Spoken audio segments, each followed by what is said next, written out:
to introduce two different, firstly Dr. Caroline Tan and Dr. Afreen Huq. Very quickly.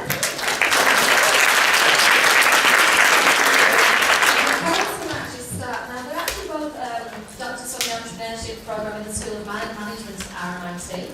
And they're about to present their findings from their research and the study of the female entrepreneurships in Australia with really fast growing businesses. So these are the type of businesses we've actually been studying.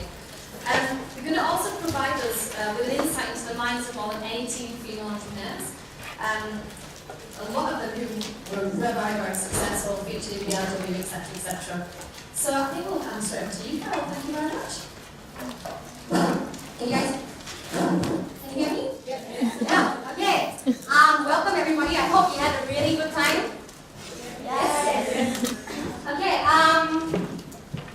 Today I'm going to be talking about fast growth companies. How many of you know what fast growth companies are? Okay, some of you do. We have the pleasure of having some members, or not some members, some people who have been on the BRW Fast 100 list before. Have you heard of the BRW Fast 100? Yes. Hillary over there. She is one of the CEOs of Dixon Appointments. She was on the Fast 100. Rachel from Thumb Communication. She will also be talking on the panel after this. Before I actually introduce what I did, let me tell you a little bit about myself. What is this slide look so funny? You need to pick one. Okay. Does it work? Yeah. Okay, sorry. So, you're probably wondering why there are cows on stage. Right? Yeah, I'll tell you a little story about myself first before I get on to my presentation. I actually collect cows. Like, you know, cow gifts, toys and whatnot. So I have almost having the Australian Book of Records most number of cows. And I actually intend to apply for the Guinness Book of Records, but the lady who has that record is in the US. Okay? And last year, in 2012, I actually started a little business, and it's called Ninja Cow. What are the next? So that's supposed to be me. Okay? When the person actually drew this logo, the person drew it a bit fat because she was trying to represent me, and I was like, no, can you make me a little bit slimmer? And the reason why it's purple was because of this book called Purple Cow. Have you heard of the book called Purple Cow by Seth Godin? Yes. Okay, so the premise of this is that this Seth Godin, he was, for those people who have never heard of his book, he was driving in France, and on the left, on the right, he saw really beautiful black and white cows. But when you see too many black and white cows, it gets really, really boring. So when people actually, then he said, but what if you saw a purple cow? Now that would be outstanding, and therefore you need to be the purple cow in everything that you do to be outstanding in business. Okay, that's the moral of the story of that book. So therefore, purple cow, I was basically cooking noodles in Chinatown, okay, and I had like my students help me, I had my family help me, and I had a lot of friends support me. Okay, and that is supposed to be Afreen, my colleague over there. Afreen is actually a singer. She sings, we're not going to show you her YouTube clip, but she has a YouTube clip. You guys want to go and Google her later on. Yeah, and I needed to find a cow that sang, so that was representative of her. Okay, so the strategies of women-owned fast growth SMEs. Let's have a look at what they are. So companies that have attained at least a growth rate of 20% of sales growth over a 3-year period. There's the Fast 100 and there's the Fast Starters. So Fast Starters, you need to be at least 2 years old to participate in this competition, whereas you need to be at least 4 years old to be in the BRW Fast 100. Companies range from, they attain growth rates of between 35% up to about 900%. So can you imagine 900% average growth over a 4-year period?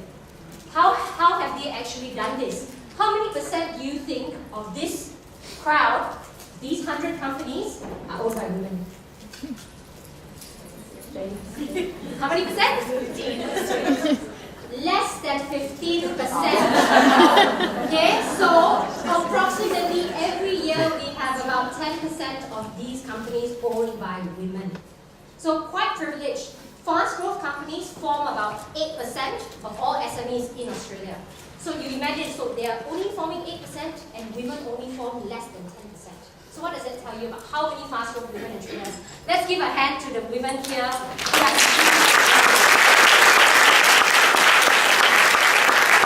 Okay, so this is the BRW Fast Starters and the Fast 100. I have been doing research on this topic for the last 10 years. So mostly I have been studying men entrepreneurs because they just happen to be the majority. And this year I had the privilege to interview about 80 women entrepreneurs. I've also interviewed people from the league. Liz is one of the women that I've interviewed. Cheryl is also somebody I've interviewed. They have experienced phenomenal growth as well. Okay. So these are the companies. Have you heard of any of these brands? Which ones? Okay, Keep Up. Yes. Keep Up. And we've got Cup, etc. Plum Communication. Zest. Yes. First Click Consulting. Social media. They actually use click marketing. Okay, so this lady, she actually graduated from a very big university in the US. Have you guys heard of Wharton? Yeah. Yes. Can you imagine this lady? She came into Australia, tried to get a job at a big management consulting firm, and they said, "I'm sorry, but you do not have Australian experience." Yeah, and just because you graduated, they have never heard of Wharton. Okay, top university, #1 business school in the US, and they wouldn't hire her. So what she did was she ended up getting a job on eBay, and subsequently she started her business called First Click Consulting. Okay, other companies like Wealth Within, they provide wealth advice. They run educational courses. Candelabra, they have a candle shop in New South Wales in Hunter Valley, very, very beautiful shop. Australian First Mortgage, they own a mortgage company. They deal with a lot of brokers to find you the best deals for mortgages. And Ruby Cha-Cha. How can you think of the brand Ruby Cha-Cha? Quite catchy, yeah? When you go home, perhaps you might want to look at the Ruby Cha-Cha brand because they have really captured their brand on their website. They even have a little dog that comes with their business all the time. So remember just now you were hearing about the dog? So that's what they try to do and instill an environment of familyness within the organization. So Ruby Cha-Cha is actually a market research agency and it's owned by 2 women. And they are based in Australia and they just opened an arm in the UK. Calidus. Hey, she's from Calidus. Louise is from Calidus PR and she has actually flown here all the way from Sydney. Yes. Ansarada, data management company, also based in Sydney. So basically the companies that I interviewed were from Sydney and from Melbourne. Okay, so the first thing that we're going to talk about is the founder. So, what do you think of that? That is actually one of the founders that I interviewed. Funnily, 2 of the founders like to use caricatures of themselves on their marketing material because it actually shows some sort of personalization in terms of their image and their brand. That they are the ones that, I'm a family, but I have kids, or I don't have kids, but I'm trying to inspire people around me. Okay, so what do these founders actually have in common? Okay, so the first thing that they have to be a fast growth business is that you need to have previous industry experience. So let's say, for example, if you were coming out for the first time ever to start your business, the likelihood of you starting a fast growth business is actually very, very slim. The reason for doing so is because once you've actually worked in industry, let's say you worked there for 5 years or for 10 years, you've already gained all the networks within the industry that you are operating in. Therefore, when you actually go out and start your own business, you can tap on those networks. Okay, I'll show you an example. Where's the marketing? Hang on a second. Sorry. Okay, so here's an example of Rachel's business. She started Plum Communication. If you realize, her packaging is pink. So you can straight away tell it's actually owned by a female. So when she first started her business, she had already 10 to 12 years experience in industry. So that's a long time. Other business owners I've talked with are also well known in their industry. More often than not, they're the only females in their industry. Okay? It's really quite intimidating when they enter a room for a conference and whatnot. But it also gives them credibility because in the future, when other prospective employees want to work for them, they actually seek these people out because they've seen the values or the brand values that is portrayed through their business over the last few years. So here, when Rachel set this up, it was 3.5 reasons why you should know about Plum. So here, and check this out. This is really cool. So there's a picture of Rachel and the director. You guys want to have a look at what this is? If you want to pass it on. Okay, so rule number 1, have contacts in industry if you want to grow a fast growth business. What kind of personal characteristics do you have to have if you want to be a fast growth entrepreneur? 1, passion. Every entrepreneur will tell you that is key to everything. Because when you're really, really down, the only thing that is going to keep you going is that if you have passion in the product or in your own business. Because money can only drive you to a certain extent. Ambition, clearly, because if you have to want to grow the company. If you want to just stay like a boutique, small little organization, like you just want to be really, really tiny, there's no chance that you're actually going to grow. You obviously try to surround yourself with a lot of mentors. Where do you actually find these mentors? Go to events. Every entrepreneur that I've talked to has a business mentor. Whether it is they pay for the mentor or they seek people who are in the industry who have been there for a very, very long time. One of the entrepreneurs also said they were really obsessive. Like I'm obsessive with my cows, they're obsessive with their business. So therefore, that's what I've actually changed. Being obsessive, I'm not obsessive for the house. Is that the correct word? Okay, so that's why I changed it to preoccupied with perception as opposed to being obsessive. Okay? And the next thing or common thread about all these entrepreneurs, they read. Or every single one of them have actually said that they use books to guide how they actually run their business. Have a look at these books. This one here, Mastering the Rockefeller Habits, that actually tells you how you actually motivate the employees. And you've got Tony Robbins' books, which is Unleash the Power or Awaken the Giant Within, and E-Myth Revisited. How many of you have heard of Daniel Pink Drive? A few of you have. It's a very, very good book. I do encourage you to go and read it, get it from the library or buy the book. Basically, what he talks about is how we as humans are driven. Whether are we truly driven by money or are we driven by other aspects. You could be driven to be the best. One of the women entrepreneurs that I interviewed said that she wanted to be Oprah of her industry.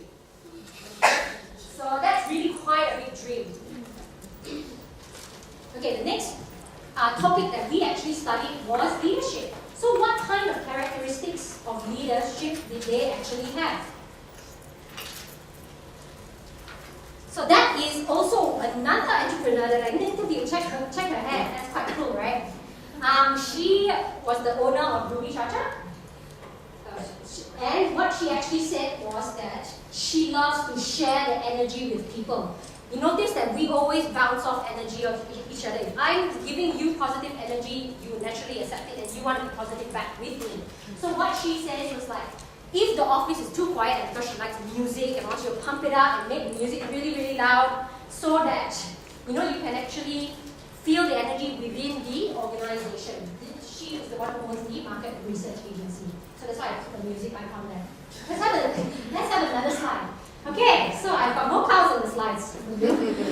And what these women are, they're also role models for their own organization.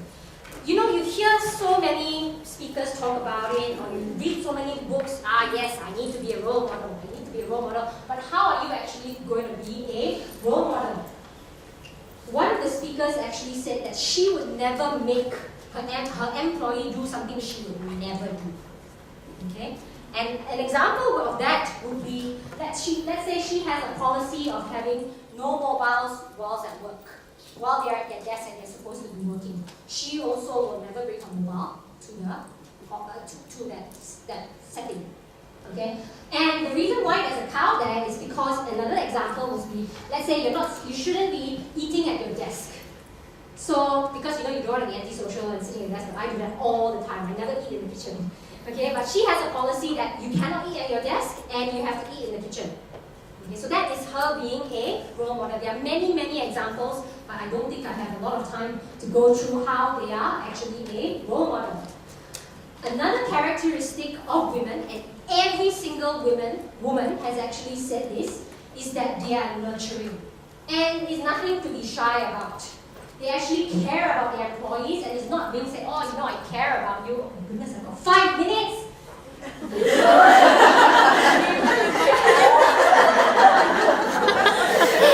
Sorry, I'm going to go really, really quickly now. Can we go for the camera? Okay, anyway. Another key aspect is in terms of values. They make sure that every single employee knows their values. Because if your employee doesn't know where you want to go and you don't provide them a roadmap, they're going to be like, what am I doing here? Okay? So this is just an example of one of the organizations. They promote 360 health. Another one is having values, and what they do is have Ruby values, which is be brave, be bold, and shine. Sorry, I'm just rushing through this like crazy. These are actually all the words that these companies have actually talked about. And most importantly, it is like family. Remember I said that one of the entrepreneurs, they actually bring their dog to work. And some of them have a crash at work as well. So that's the kind of environment that they are trying to instill. How do you actually get the people you're hiring by culture fit and not exactly the best person in the organization?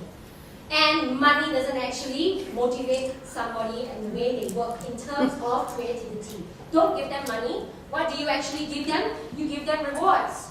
Rewards such as buttons. These buttons actually mean something. When you collect a certain amount of buttons, you actually get a free massage or something to that effect. Or you actually get pom-poms. And once the pom-poms fill up, then you get a reward. And it's not necessarily money. Okay, so in terms of training and development, actually I don't have time to go through this. I'm actually going to give the mic over to Afreen now. I'm so sorry I took up so much time. Thank you.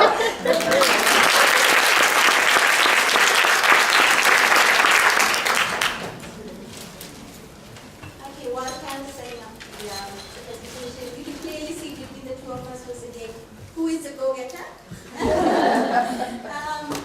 Just a little bit of background, I suppose, about me. I'm Afreen, I'm originally from Bangladesh, and my PhD is in the area of women's entrepreneurship. So I've had this passion to study women entrepreneurs for quite a long time, and I did mine in the United Kingdom, and my sample was predominantly women from the Indian subcontinent. So after I moved to Australia, obviously because Carol and I teach in the entrepreneurship program at RMIT, I was quite conscious of the fact that Carol has this in-depth knowledge and the contact about and with the fast food firms, and we were also conscious that women who are involved in fast food organizations or business entities are not really studied that well, and I wanted to sort of have a taste of it. So Carol and I collaborated in a joint research project, bringing in her experience and knowledge of the fast growth firm population in general, and I brought in my interest and my knowledge in the area of women's entrepreneurship, and we pulled this research together. And it has been an absolute pleasure undertaking this study, meeting all these wonderful, inspiring women, and I must say that I am absolutely delighted that I'm here. I mean, what greater audience and I could have to present this study when we have a room full of practicing and aspiring women entrepreneurs. So thank you all for being here. So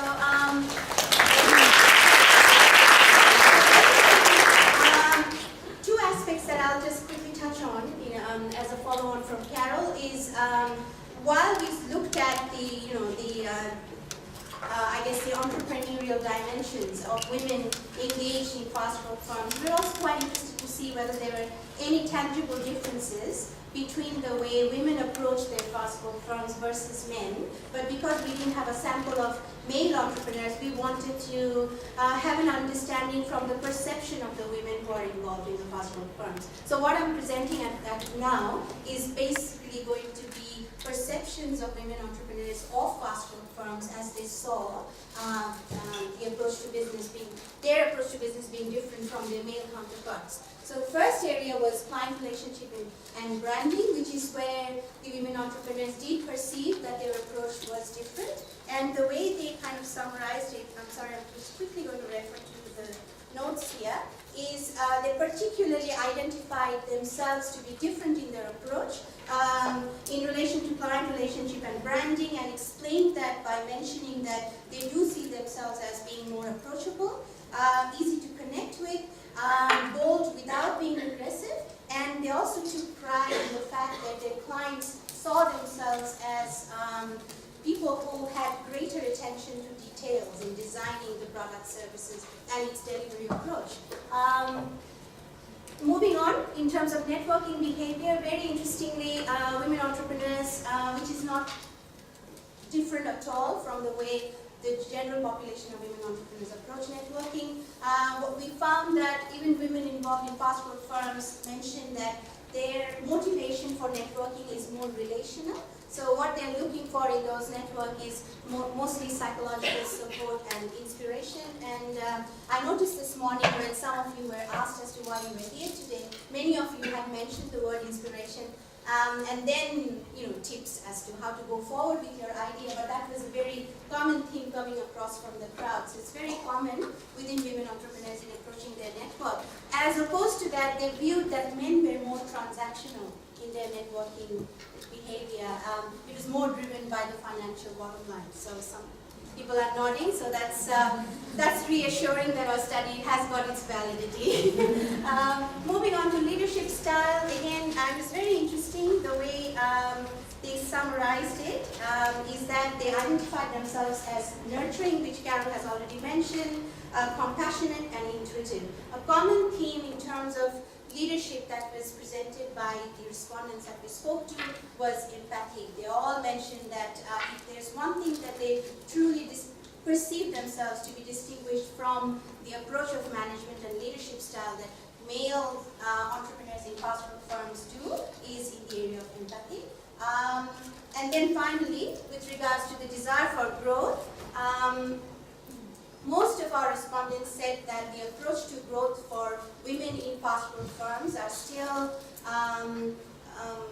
driven by growing, the motive of growing organically and strategically, which is aligned with their contextual factors and the other priorities that they hold in their life. It could be family, it could be quality of life, it could be comfort, it could be lifestyle, whatever, but the major emphasis towards leadership and growth within women entrepreneurs in fast growth firms were that they wanted to grow organically and strategically, and they distinguished themselves to be different. They saw themselves to be different from men by saying that men wanted to go as much as possible. I just wanted to quote a woman entrepreneur that we spoke to. It was actually Louis who mentioned about one of her colleagues who left the big PR firm that they used to work for at the same time, and she mentioned that she and her partner envisioned their firm to grow up to a point when they could only have 12 people working in it, as opposed to that one of their male colleague who started a business was in the same industry. We're talking about becoming regional. He was already talking about Asia Pacific. So that's a very consistent result that we got. In terms of looking at whether women in fast growth firms experience any challenges or barriers that they could significantly associate with gender, the socially perceived notion of how women are or how women should be behaving. The results didn't really identify any major gender issue as such that the women in fast growth firms has experienced, although there were about, I don't know, 4 out of the total number of sample who did mention about it. The others did talk about having problems at times, but those were more associated with their biological characteristics of being a woman, in terms of being pregnant and running around and, all those things. 2 areas where some women did make a point in terms of gender being an issue is they did say that, the business as a whole is a bit of a boys' club, and, you have to find your ways around to establish your credibility. Louise in particular mentioned about social perception, about men obviously being superior and more competent. So a lot of businesses are given to male entrepreneurs on perceived delivery of the service, on perceived performance, where as a women entrepreneur, she felt that they had to actually prove that they could do it before the clients were willing to continue their business with them. So those are areas which you might want to take note on, but as I said, we didn't really have a conclusive result as such. However, gender as a factor was actually mentioned to be something to the advantage of women entrepreneurs by a lot of our respondents. Hillary in particular made a point. She said that usually whenever she goes to business meetings, people just think she's just a nice guy. Sorry, a nice person. I'm sorry, I'm just rushing here. And she feels that, and because that is the common social perception about women, often they did not have defenses up against her, which actually facilitated her way of establishing her credibility sooner than later. The very inspiring woman that we interviewed from the what's her name? Karen Wicks. She mentioned that there are times when she was the only woman in a seminar or a conference, and her counterparts would make a comment to her as your husband let you out, or whatever. But she said, I've really enjoyed the fact that people have underestimated my capacity, because that actually gave her a way to very quickly establish her credibility, because people don't expect her to perform at that level. So again, something that you could go away with. And I refer to the celebrity apprentice presenter here. I'm sorry, group. She mentioned use your assets, and so use your gender as an asset rather than making it stand in your way. Thank you very much.